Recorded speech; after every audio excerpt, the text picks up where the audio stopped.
My father spent 31 years building a business from a single rented garage into a company that employed almost 200 people.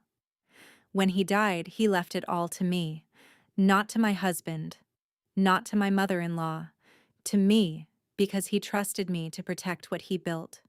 What he didn't know was that the two people I trusted most were already planning how to take it apart, piece by piece, before his casket was even in the ground. I want you to understand something before I go further. I was not a woman looking for trouble. I was the kind of woman who signed things without reading every line because I believed the people around me loved me. That belief nearly cost me everything my father worked his entire life for. But it also became the exact reason my husband and his mother never saw what was coming. My husband's name was Daniel. We had been married for 6 years when my father passed. Daniel was charming in the way that con men are charming, the kind of charm that makes you feel foolish for ever doubting him. His mother, Linda, had never liked me from the beginning. She used to say, in that syrupy voice she saved for family dinners, that she just wanted to make sure her son was taken care of. I used to think that was sweet.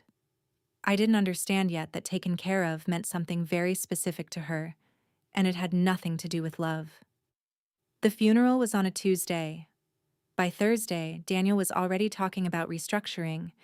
He used words like consolidating assets and simplifying the estate. Words that sounded responsible but were actually the first bricks of a wall being built around me. Linda came to the house that same week with a folder of documents. She called it just paperwork, just formalities.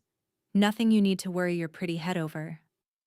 I remember laughing at that phrase because it sounded so old-fashioned, so harmless.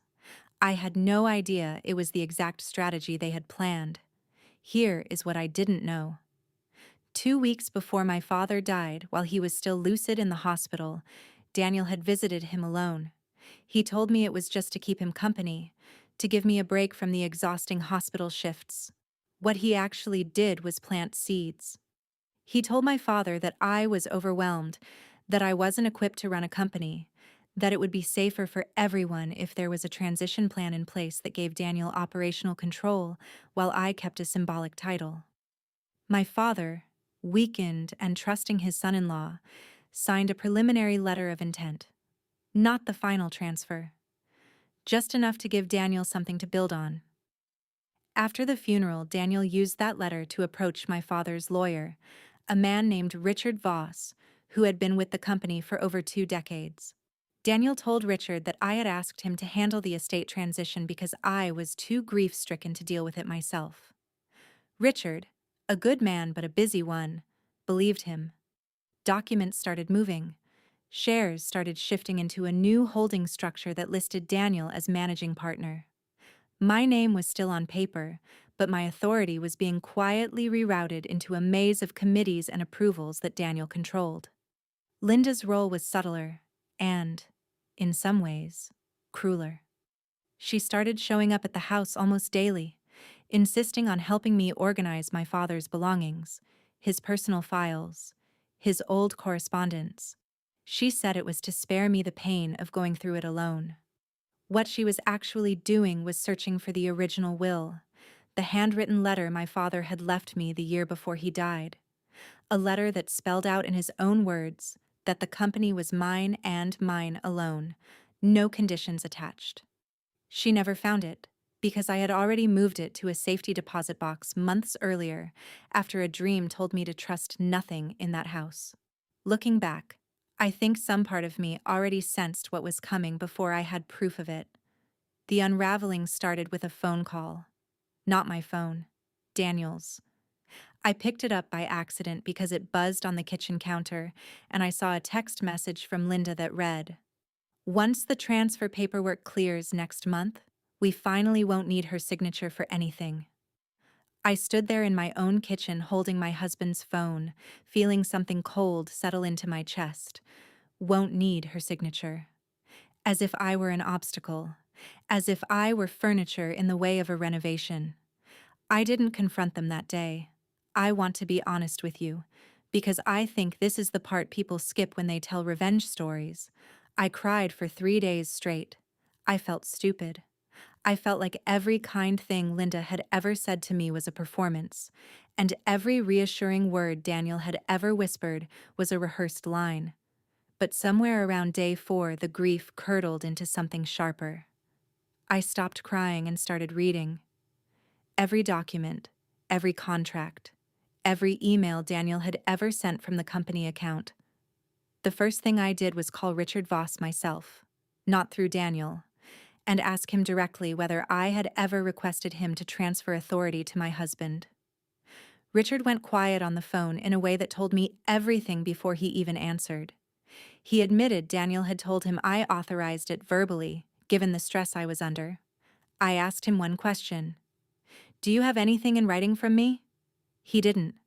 That silence was the first crack in their plan.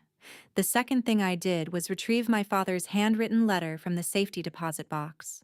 It was dated 14 months before his death, written in his own hand, notarized, and explicit. It stated that upon his passing, 100% of company ownership transferred to me with no conditions, no committee, no shared authority with any spouse or in-law. My father, it turned out, had been more careful than any of us knew. He must have sensed something about Daniel, too. Some hesitation he never said out loud, because why else would a father go to the trouble of notarizing a separate letter when a will already existed? The third thing I did was the one that mattered most. I hired my own lawyer, a woman named Elena Cho, who specialized in corporate fraud and estate disputes. I gave her everything: the text message, Richard's admission, my father's letter. The paper trail of Shell restructuring Daniel had quietly filed under a new holding entity called Ashcroft Family Ventures, a name that sounded neutral but was 100% controlled by Daniel and Linda through a trust neither of them had disclosed to me. Elena's first move was elegant in its simplicity. She filed an emergency injunction to freeze all pending transfers, citing the notarized letter as proof of sole ownership and citing Richard's own statement as evidence that no authorization had ever been given by me. The court granted it within 5 days. Every document Daniel had been quietly pushing through came to a screeching halt, frozen mid-transaction, exposed for exactly what it was. I still remember the look on Daniel's face when the sheriff's office delivered the injunction notice to our house. He read it standing in the doorway, and for the first time in 6 years of marriage, I watched him run out of charm. He asked me how I could do this to him, to us, to our family. I told him something I had rehearsed in my head for days. I said, "There is no us anymore, Daniel. There is only what my father built, and what you tried to take from me while I was burying him." Linda's reaction was worse in its own way. She called me hysterical, ungrateful, said I was destroying her son's future over paperwork. I let her finish. Then I told her that I had the original recording of her call to Daniel, the one where she said the words won't need her signature. She hadn't known her son's phone automatically synced messages to a shared family cloud account, the same account Daniel had insisted I keep active, ironically, so we could always stay connected as a family.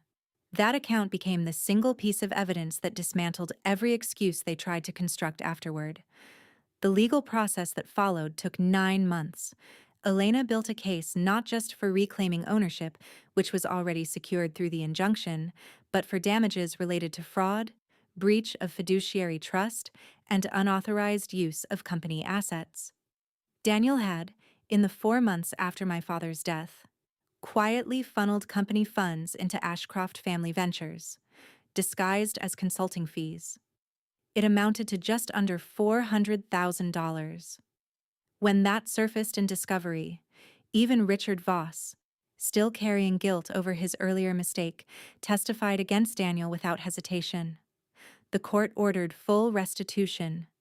Daniel was removed from any position at the company, permanently barred from involvement in its governance, and personally liable for the misappropriated funds. Linda, though she had no direct legal authority, was named as a co-conspirator in the civil suit, and lost her own modest retirement savings covering her portion of the settlement. The company that my father built stayed exactly where it belonged, under my name, run under my direction, with Richard Voss staying on as a trusted advisor who spent the rest of his career making sure nothing like this ever slipped past him again.